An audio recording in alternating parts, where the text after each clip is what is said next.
Alors, nous sommes aujourd'hui, donc le vendredi, on est le 6 Tammuz, et nous sommes d'Af Kaf Gimel de Ta'anit. Nous sommes arrivés à la troisième grande ligne. On était donc en pleine histoire, donc, Honi Hamragel. Quand il a prié, qu'il y a eu donc d'abord au début quelques gouttes. Alors ses élèves lui ont dit, oui, on t'a vu, mais c'est pas ça qui va nous nourrir. Après, il y a eu donc des trompes, donc une pluie très violente. Alors ils lui ont dit, cette pluie-là, elle va donc faire disparaître le monde. Alors il a demandé à Hachem, il a dit, j'ai pas demandé, je veux juste des pluies d'Asson ou d'Achaondava. Alors on a raconté qu'en fait il a commencé à pleuvoir jusqu'à ce que tout le monde, tellement il y avait de l'eau à Yerushalayim, tout le monde est monté à Harabayet, au mont du temple, comme c'était en hauteur, pour éviter les inondations. Amrou le Rabbi, ils sont partis voir donc, ils lui ont dit à Rabbi, à Honi Hamragel donc,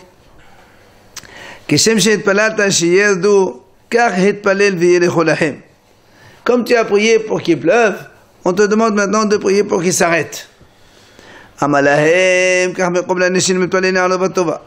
Il aura dit, comme ça j'ai reçu de mes maîtres, on ne prie pas pour un plus d'abondance. C'est-à-dire, même s'il y a plus de bien, on ne prie pas pour ça. Donc il ne peut pas prier pour arrêter la pluie. Seulement, il aura dit malgré tout, amenez-moi un bœuf de remerciement. C'est-à-dire, il va apporter un korban au Beth Amikdash, un bœuf. On lui a apporté un bœuf. Ça marchait Adam Alav. Il a appuyé avec ses deux mains, comme tout korban, donc korban shlamim, il a appuyé ses deux mains sur la tête du bœuf. Il a dit devant Hachem comme cela.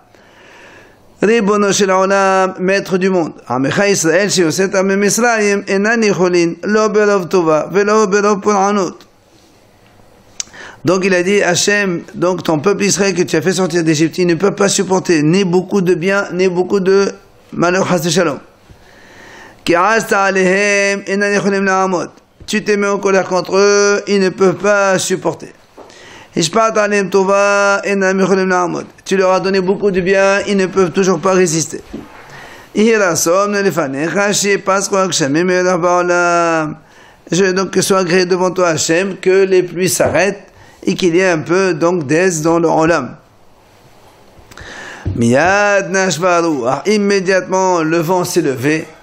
Vous n'êtes pas zéro et les nuages se sont dispersés. Les Hama et le soleil donc a brillé.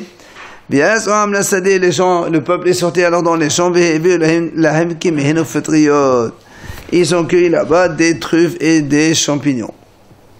Shimon ben Shattah. Donc c'est là on a vu que Shimon ben Shattah il a envoyé à Honi Hamragel, il lui a dit Amalo.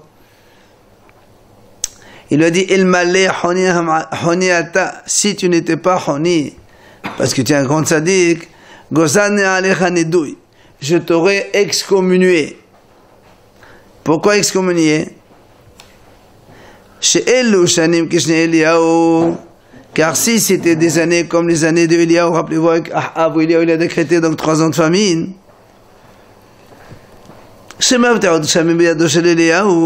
Et que c'est Eliyahu qui détenait les clés de la pluie. Il ne serait pas trouvé que le nom d'Hachem soit profané à cause de toi. C'est-à-dire toi, imaginons qu'il est en avis, il a juré comme qu'il n'y ait pas de pluie. Et maintenant toi tu jures qu'il faut qu'il pleuve. Donc c'est un problème.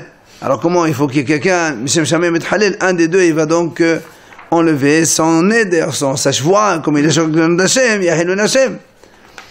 Abal, il lui a dit, qu'est-ce que je te fasse? Que toi, tu fais le gâté devant Hachem. Et Hachem, il fait comme ta volonté, comme un enfant qui fait le gâté devant son père, et son père, il lui accorde ce qu'il veut. Et il lui dit, Abba, va, mon père, papa, va, amène-moi, lave-moi de l'eau chaude, rince-moi de l'eau fraîche, donne-moi des noix, des amandes, des pêches, des grenades, et son père il lui donne. Que ton père et ta mère se réjouissent et aussi ta nourrice. Voilà donc l'histoire de Hona Margel. Tano Rabbanan Chachamim enseigne. Ma shalhu b'nei Lishkat HaGazit et Hona Margel. Qu'est-ce que les Chachmei de Lishkat HaGazit, c'est-à-dire donc les sages du grand tribunal rabbinique qui siègent au Beth Amikdash, ils ont envoyé Hona Margel. Ils lui ont dit, c'est marqué dans le pasuk, Veterzal Omer uyakum nach, me'adelachecha narah or. Donc Veterzal Omer, tu décrètes quelque chose, uyakum nach, et la chose s'accomplit. Me'adelachecha, et sur tes chemins, narah or, il y a eu de la lumière. Alors comment on explique ce pasuk? Il dit comme ça. Veterzal Omer ata gazat amelimata. Toi, Honi, tu décrètes des choses en bas. Et Hachem, il accomplit ta parole dans le ciel. La suite du pasuk.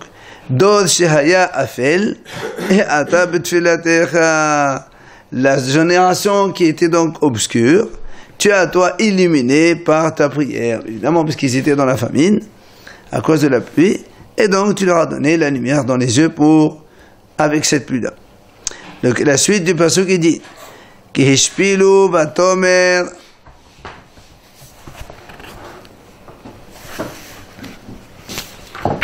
Le pasuk il dit Ki hishpilu batomer giva. Hishpilu, ils se sont rabaissés. Batomer giva. Qu'est-ce que ça veut dire ça? Il dit le pasuk Dol she'aya shafel, une génération qui était basse. Avec ta prière tu l'as rehaussée. Beshach, ça c'est la suite du pasuk. Beshach aynayim yoshiya, celui qui baisse les yeux, il sera sauvé. Don sheshach ba'avono, oshatu betfilatcha. La génération, donc on fait un jeu de mots. Au lieu de dire shach aynayim, on dit shach ba'avono. Ils étaient bas à cause de leur péché. Oshatu betfilatcha, tu l'as sauvé avec ta prière. Yimalet inaqi. Yimalet, tu vas sauver inaqi, quelqu'un qui n'est pas propre, il n'est pas quitté. Une génération qui n'était pas acquittée, ça veut dire qu'elle a fait plein de péchés. Tu as quand même sauvé Betfilatcha avec ta prière. Benemlat babol kapecha, et tu l'as sauvé avec tes mains. Melatoto b'maaseyadecha haberurin. Tu l'as sauvé par tes bonnes actions, toi donc Honi Margel. Amar Rabbi Yochanan, il a dit Rabbi Yochanan, Kol yamav shel oto sadiq. Toute la vie de ce tzaddik, donc de Honi Margel, il était peiné, il ne comprenait pas ce pasuk. Lequel? C'est marqué donc ça c'est David Amelech qui a fait le choix. Il a dit donc quand Hachem il va ramener la ville de Sion, c'est-à-dire il va reconstruire le Beth Amikdash, ça c'est entre le premier et le deuxième. On était comme si dans un rêve. Alors, Rabbi Honi, il a dit, Amar, est-ce que, on sait, nous, entre le premier Beth Amikdash et le deuxième, il y a eu 70 ans. Alors, comment David Amelech dit, on était comme si on était dans un rêve. Est-ce qu'un homme peut rêver pendant 70 ans? Alors, on raconte, Yom Ahad, un jour, Abba Azal Be'orha, il marchait dans la route, Honi. Hazila ou Gavrada, on a Harouba. Il avait un homme qui plantait un caroubier. Amalé, il lui a dit, Honi, Hai, ad kamashintain. Ce que tu vas planter maintenant, ça va pousser dans combien d'années? Amalé, il lui a répondu, ad shevain shenin, dans 70 ans. Amalé, b'shetalah de shevain shenin. Il lui a dit quoi? Tu penses que tu vas vivre 70 ans? Tu plantes ce caroubier parce que tu penses encore que tu vas espérer vivre 70 ans pour manger de cela? Amalé, il lui a dit cet homme-là, Alma behado bashkarte, qui chideshaté liabata eshaté melevrai. Il lui dit, moi, quand je suis venu ici, j'ai trouvé ce caroubier, donc le caroubier, donc d'autres caroubiers qui étaient plantés déjà. De la même façon que mes ancêtres ont planté pour moi, moi je plante pour mes enfants, pour mes descendants.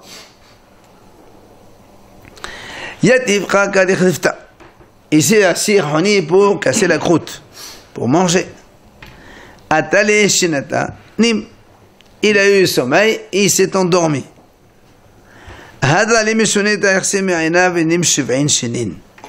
Il y a eu un rocher là-bas qui s'est retourné. Il lui a fait donc une sorte d'obscurité. Et il a dormi 70 ans. Honi a dormi 70 ans.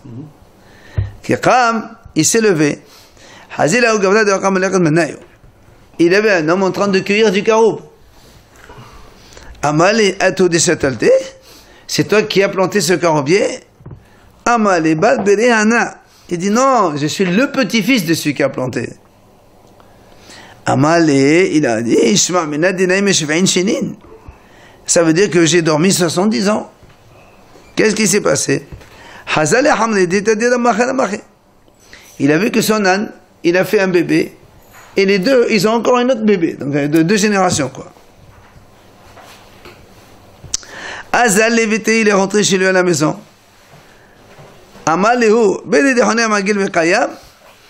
Il leur a posé la question, est-ce que le fils de Honé Magel, donc son fils à lui-même, est-ce qu'il est encore vivant? Il me dit non, ce fils, il est mort, mais c'est le petit-fils qui a aujourd'hui, il est vivant. Ils lui ont dit, mais c'est moi Honé Magel. Là, ils n'ont pas voulu le croire. C'est fou, ça fait 70 ans qu'il a disparu celui-là. Azal le Beth Midrash. Alors il est parti au Beth Midrash, au centre d'études. Il a entendu que les Hachamim disaient comme ça. L'enseignement qu'on est en train d'étudier en ce moment, ils sont tellement clairs, comme à l'époque de Honé Magel.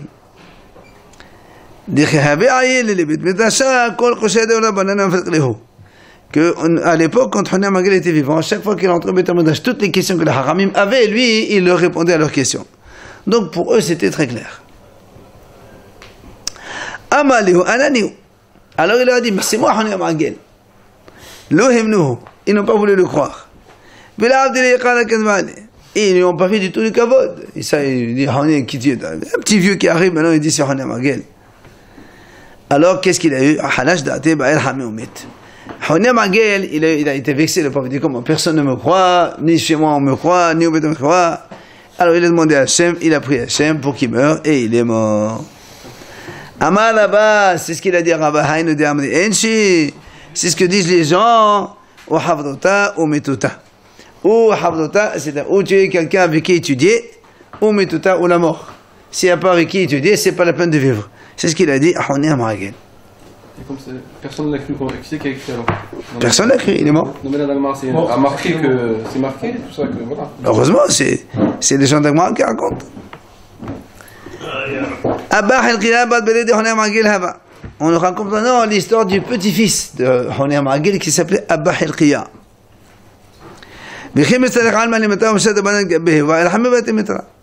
Et lorsque les gens avaient besoin de pluie, les Hachamim envoyaient on envoyait des Hachamim chez lui pour qu'il prie, et voilà, Hachem, il pleuvait. C'était donc un petit peu à l'image de son grand-père. Zimna Hada, une fois, les gens avaient besoin de pluie.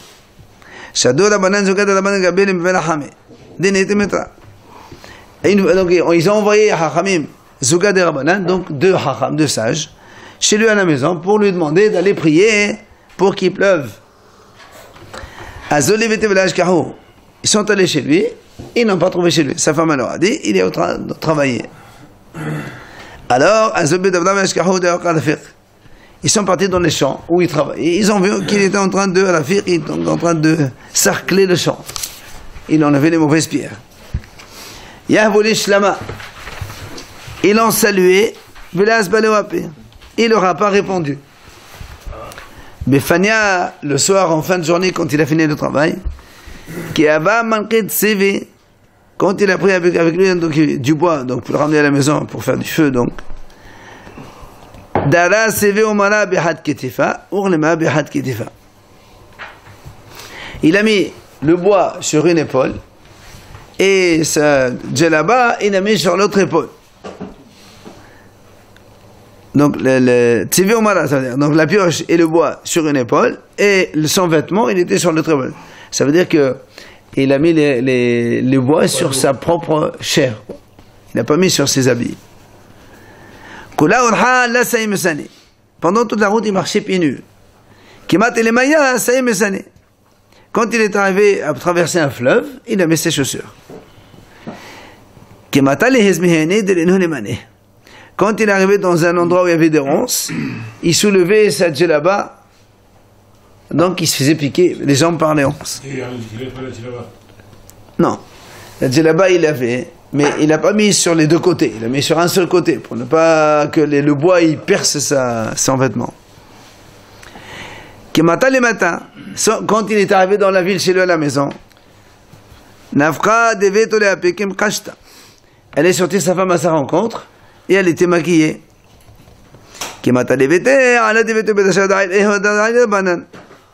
Quand maintenant il est arrivé chez lui à la maison, il a laissé rentrer sa femme d'abord, lui derrière, et après les deux hachamim.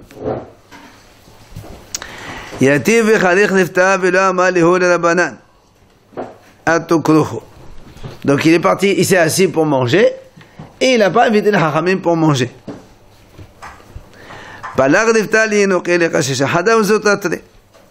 Il a coupé du pain pour les enfants, pour ses enfants.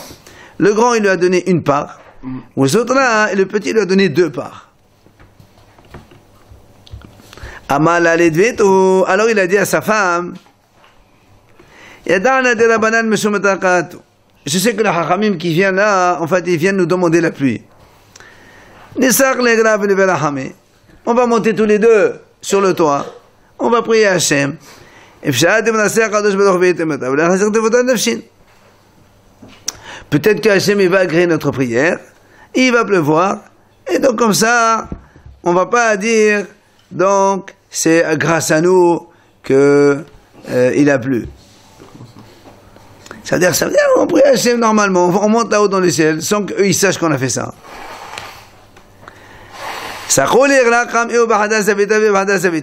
Ils sont montés dans le toit. Lui, il est parti donc dans un coin et sa femme dans un autre coin. Ils ont commencé à prier.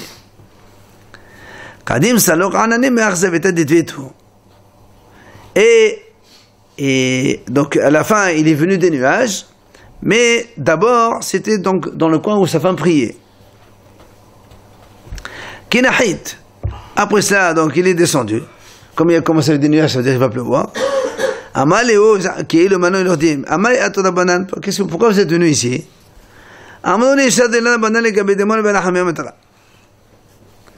Ils lui ont dit, voilà, les hachamim nous ont envoyés chez toi pour que tu pries, pour qu'il pleuve. Amaléo, baruch hamakom shezartum le'abah al-qiyah. Il leur a dit, voyez, Hachem, béni Hachem, vous n'avez pas besoin de moi, regardez, il pleut, tout ça, déjà, vous n'avez besoin de personne. C'est Hachem qui vous a déjà agréé. Amrolé, ils lui ont dit, t'as pas besoin de te cacher, on sait très bien que c'est grâce à toi qu'il a commencé à pleuvoir. Mais quand même, ils lui ont dit, on a quelques questions à te poser. Les malan molhanim ledet mehalan. S'il te plaît, réponds-nous aux questions un petit peu, c'est ton comportement un peu bizarre. Premièrement, ils lui ont posé une série de questions, d'accord? Quelle est la raison? Pourquoi quand on t'a salué, tu ne nous as même pas répondu? Amalého, il leur a dit, il leur a dit, moi je suis salarié chez quelqu'un, je travaille, et je me suis dit, je n'ai pas le droit de perdre du temps. Donc quand on est salarié pour travailler donc un nombre d'heures, on n'a pas le droit de perdre du temps à parler, à chuchoter. D'où le problème aujourd'hui donc de l'usage du téléphone pendant des heures de travail, sauf évidemment accord avec l'employeur, et là aussi dans certaines mesures. Deuxième question. Ils lui ont dit, pourquoi tu as porté le bois sur une épaule donc nue, et tu as mis ta djellaba sur l'autre épaule seulement?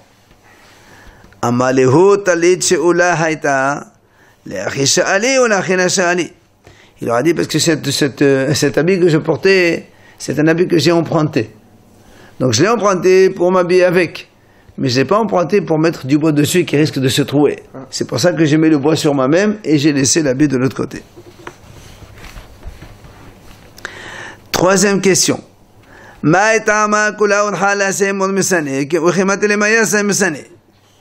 Ils ont dit, pourquoi pendant toute la route tu marchais pieds nus et quand tu as traversé le fleuve, tu as mis ta chaussure? Ah ouais? Non, lui il a fait comme ça. Il fallait faire le contraire. Amaleo, Kola, Hazina. Mais il a dit dans la route quand je marche, je vois très bien où je marche. Mais dans l'eau, je vois pas. Alors, j'en sais jamais s'il y a des trucs, des histoires là-bas. Voilà. 4e question. Ils lui ont dit, pourquoi quand tu es arrivé dans un endroit où il y avait plein de ronces dans le sol, tu as soulevé ta Dieu là-bas, mais tu vas te blesser, il fallait laisser. Il leur a dit, c'est que si je me blesse moi-même, bon, ça va prendre un temps avec ça va guérir, mais si la Dieu là-bas elle se déchire, il n'y a pas de possibilité de guérison ici. 5e question.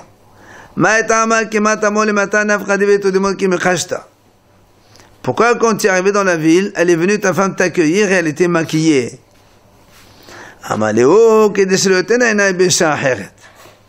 Il leur a dit, parce que comme ça au moins je ne vois que elle et je n'ai pas besoin d'aller voir ailleurs. 6e question.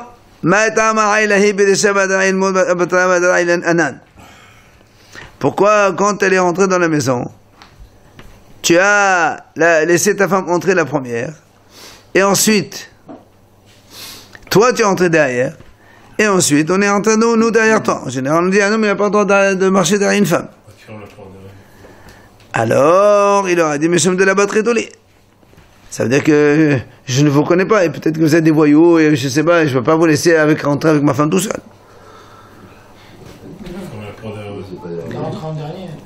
Non, elle la première, lui derrière et eux derrière. Il ne peut pas laisser sa femme avec eux tout seul. Si vous avez fait rentrer un en premier, lui en deuxième, elle en troisième, il ne peut pas laisser sa femme dehors. 7e question. Ça veut dire quand on a des invités, il faut rentrer en premier? Il faut pas laisser les gens derrière ta femme.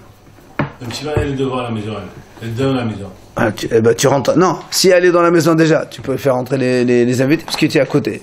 Non, le problème ici, c'est. Mais non, le problème ici, c'est que eux, ils vont marcher derrière une femme. Et donc ils peuvent avoir des mauvaises pensées en regardant. On peut penser qu'ils marchent derrière elle, puis ils vont fermer la porte et lui il reste dehors. Non. Non,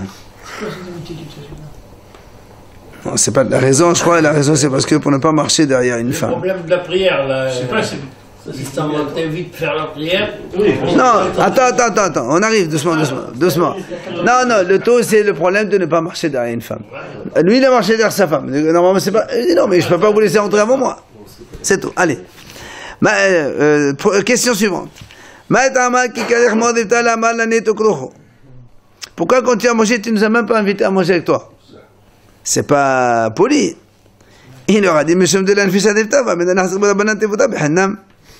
il leur a dit tout simplement parce que j'avais pas assez pour vous, je n'avais que pour moi et les enfants, et c'est pas beau de dire à quelqu'un viens manger alors qu'en fait ils vont te dire non merci. Et Zarmankel, tu les invites alors qu'en fait tu ne peux pas les inviter, tu ne peux pas. Question suivante. Pourquoi tu as donné à ton grand-fils une seule part et au petit tu lui as donné 2 parts? C'est le contraire. Il leur a dit non, il leur a dit tout simplement, le grand il est à la maison, il mange quand il veut, mais le petit il est à la yeshiva. Alors lui le pauvre il mange là-bas quand il est là-bas, il ne peut pas manger, donc je lui donne, il mange 2 double part, comme ça il est assez rassasié. Donc question suivante.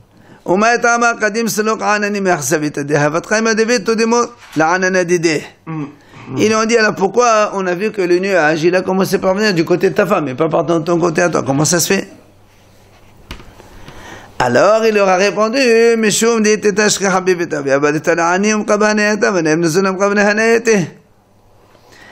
il leur a dit parce que la femme elle est à la maison, quand le pauvre vient à la maison, qu'est-ce qu'elle lui donne la femme? Elle lui donne du pain, du manger directement, donc c'est tout de suite consommable. Et moi, quand je donne un tzedaka, je leur donne quoi? Je leur donne des sous, de l'argent, mais eux, ils doivent aller acheter. Donc la tzedaka de ma femme, elle est meilleure que la mienne. Il a mis, ou encore il a dit, voilà pourquoi c'est donc ma femme, le nuage, ils ont commencé côté ma femme. Parce que, il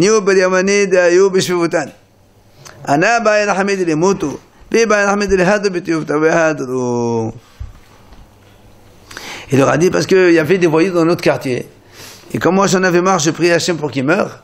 Et ma femme, elle priait plutôt pour qu'il fasse teshuva. Et finalement, ils ont fait teshuva. Donc, la srout de ma femme, elle est plus longue que la mienne.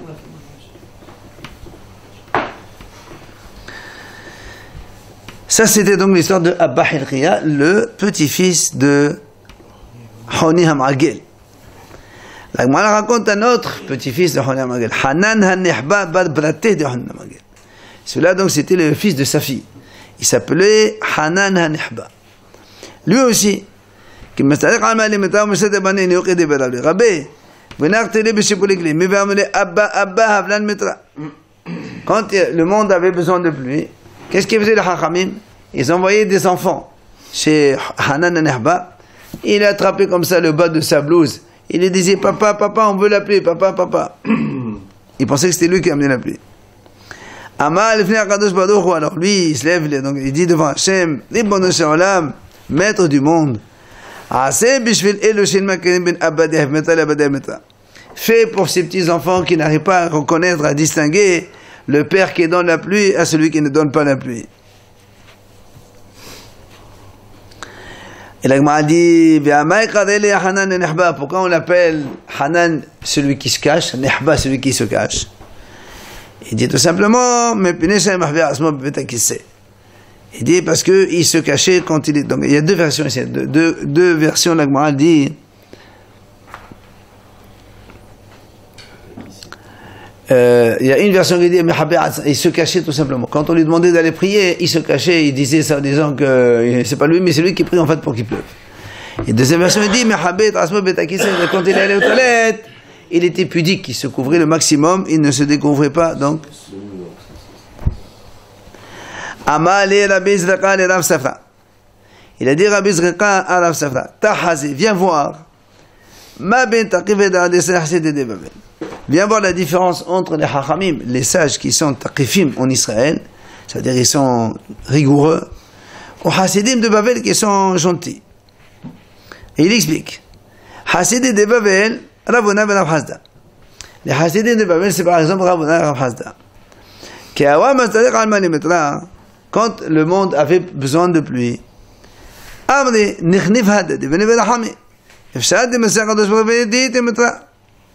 ils se disaient tous les deux, viens, on va prier tous les deux ensemble. Et on va prier à Hachem. Et voilà, peut-être qu'il va pleuvoir après. Personne ne dit que c'est grâce à moi. Tous les deux, on ne sait pas qui c'est. C'est ça, Hasidim. Taqif Edar, d'Israël. Maintenant, les gens qui sont rigoureux et durs en terre d'Israël, Kéron, Rabbi Yona avoue de Rabbi Mané. Par exemple, c'est Rabbi Yona, le père de Rabbi Mané.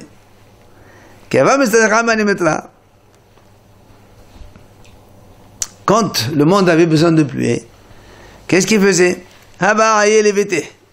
Il rentrait chez lui à la maison.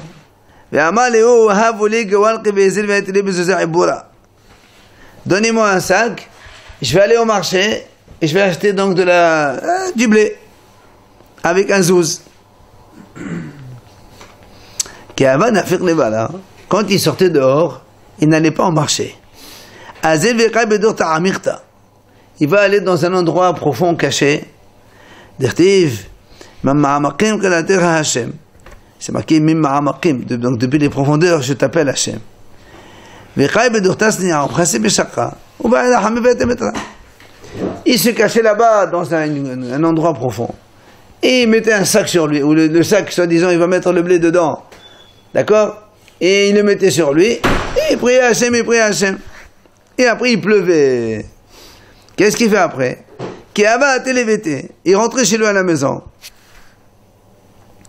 On lui disait, alors, tu as acheté le blé? Il leur a dit, maintenant qu'il pleut, on n'a plus besoin d'aller faire des provisions. On va trouver dans le marché, c'est pas un problème ça. Ça c'était Rabbi Yona. Mais tôt, Rabbi Mané Badé, ça c'est Rabbi Mané son fils. Puisqu'on a dit Rabbi Yona c'est le père de Rabbi Mané. Maintenant on raconte l'histoire de Rabbi Mané lui-même.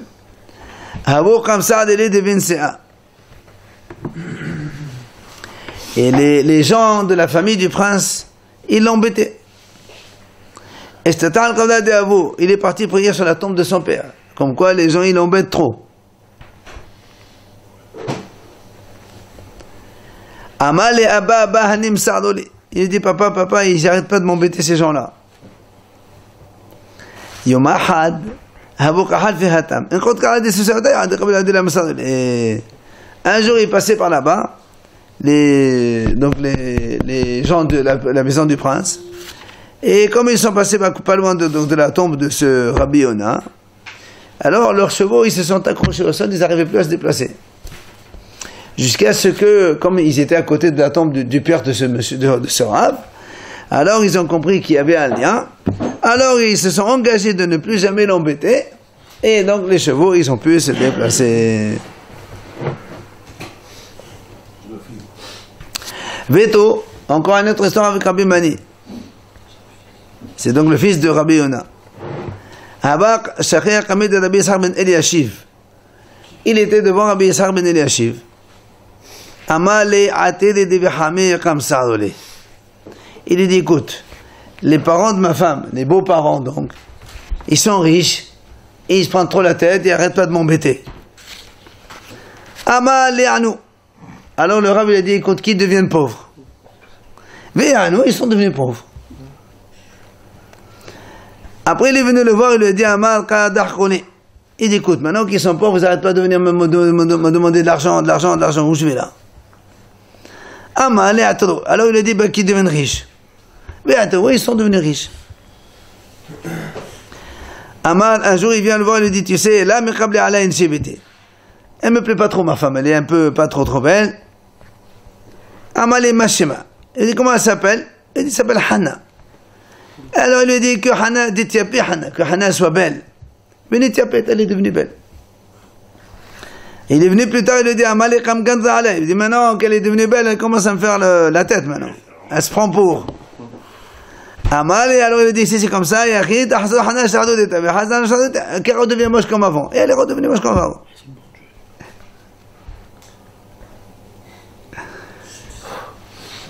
Il y avait deux talmidim qui étaient à côté de Rabbi Yishar, donc ce fameux Rabbi Yishar le même. Amnoulé, ils lui ont dit,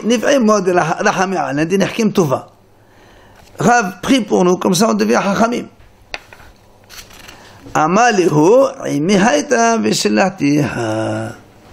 Il a dit, avant, j'avais ce pouvoir de prier, et maintenant je ne l'ai plus.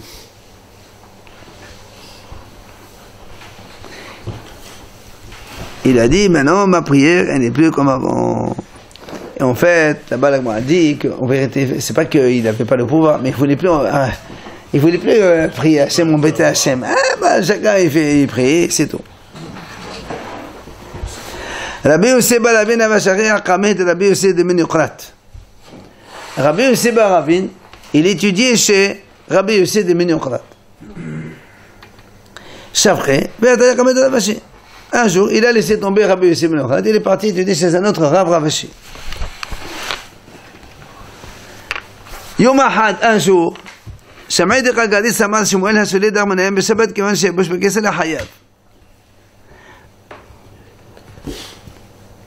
Il a entendu donc, Ravashi, il a entendu que Rabbi Yosef ben Ravini, il étudie ça, que Shmuel a dit, Hasholi Darmanehem Beshabbat, celui qui enlève un poisson de l'eau, Shabbat, si il y avait Shbokesel, si il y a un endroit donc dans le poisson qui est Yavesh, il devient sec comme la grosseur d'une pièce de Sela, ça veut dire Hayab, et c'est comme si qu'il l'a tué à un endroit, et donc il est Hayab Mishum Tzad. Amal il lui a dit,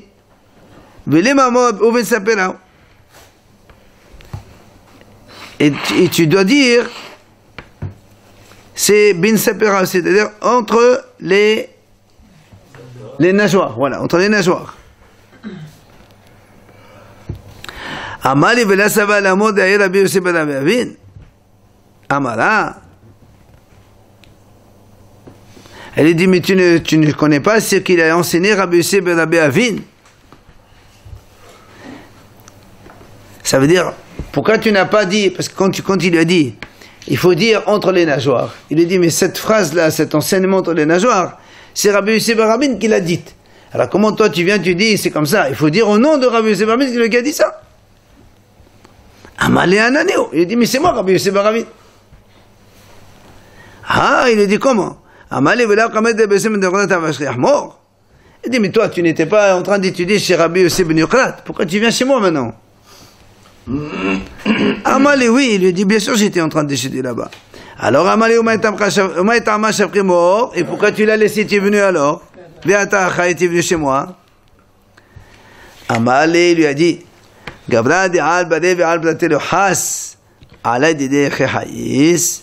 lui dit, un homme qui n'a pas pitié ni de son fils ni de sa fille, comment tu veux qu'il ait pitié de moi? C'est pour ça que je l'ai laissé. Alors la Gemara va nous rapporter aussi qu'on a vu que Rabbi Yossi ben Yochlat n'a pas eu pitié ni de son fils ni de sa fille. Barih Maïhi, c'est quoi l'histoire avec son fils?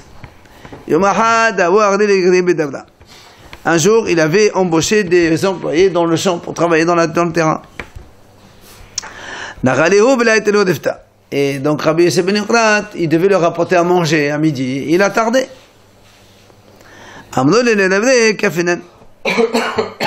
Ils ont dit à son fils, tu sais, on a faim, on ne peut pas travailler, il faut qu'on mange un petit peu. Et comme l'autre il tardait, il ne savait pas quoi faire. Ils étaient donc sous un figuier. Amar, le fils il a dit,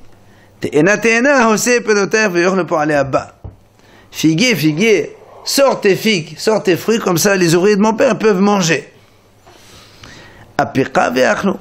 Le figuier, il a sorti des fruits et ils ont mangé. Entre-temps, il est venu son père, Rabbi Yossi ben Yochlat, il est arrivé avec le manger.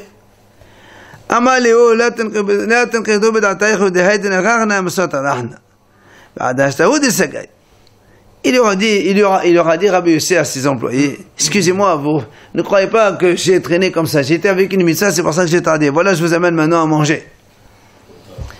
Ils lui ont dit, qu'Hachem il te fasse rassasier comme ton fils nous a rassasié déjà. Comment il vous a donné à manger? Où il a mangé ici?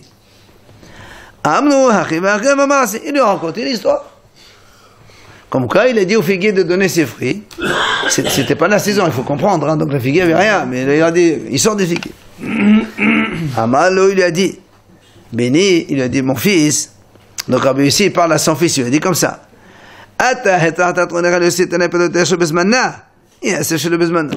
Toi, tu as fatigué Hachem, ton créateur, pour faire sortir les fruits avant leur temps. Ben toi aussi, tu vas aller avant ton temps. Et il est mort sur place. Ça, c'était son fils. Braté Mahi. C'est quoi l'histoire avec sa fille maintenant? Il avait une fille qui était très belle.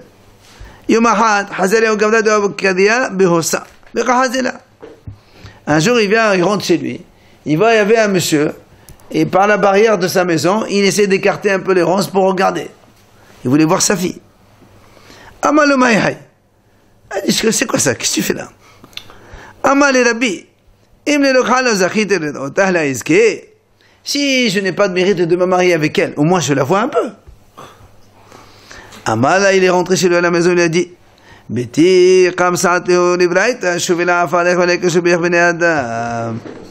a dit, ma fille, il a dit qu'il a parlé à sa fille, il a dit, tu es en train de faire souffrir du monde et faire tromper, faire pécher les gens, retourne d'où tu viens. Et elle est morte sur le champ. C'est pour ça donc, c'est pour ça que le Rav, il a dit à Rabashi, j'ai quitté ce Rav qui n'a pas pétiné de son fils et de sa fille. Et je peux pas, alors si son fils, sa fille, il n'a pas pitié, à force de moi, il n'a pas pitié. Alors il a quitté ce Rav, il est parti étudier chez Rabashi. On termine.